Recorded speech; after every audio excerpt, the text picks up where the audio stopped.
Education Task Force, or NEWLET, is raising concerns over the Green Bay Area Public School District Task Force 10-year master plan. Samantha Cavalli shows us why this group feels this is a rushed decision.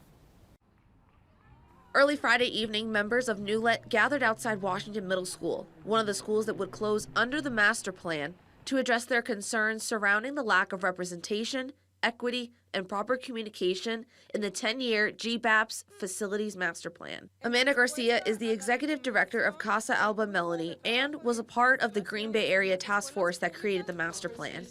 She says she was immediately concerned about diversity statistics, but told to only focus on numbers and the budget based on the consulting firm's findings. We were told that that was not what the consulting firm was looking at, and that we needed to only focus on brick and mortar buildings and how to reduce the budget. NEWLET Vice Chair Gabriela Parra says over the last few weeks, parents she met with were unaware of the plan or had a vague idea from information they received from their children. Parents want to collaborate with the district, but this collaboration can only happen if barriers are removed and cannot happen overnight.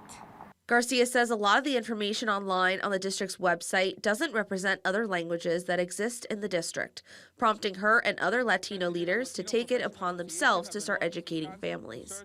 And that's really what brought us together. We were thinking about the impacts it will have on families. They're at the heart of everything that we're doing. On May 18th, members of NEWLET met with the school administrators to discuss postponing the June 5th vote. Garcia says she left the meeting with more questions than answers. The final proposal, Schema 12.1, was proposed to the board on May 8th, and they're going to be voting on it on June 5th. So 1 month is not enough time for the district to communicate it to everyone, for all these factors to be considered, and for it to be a more equitable process. In a statement from GBAPS, the vote on June 5th will be taking place despite pushback. Samantha Cavalli, Action 2 News, Green Bay.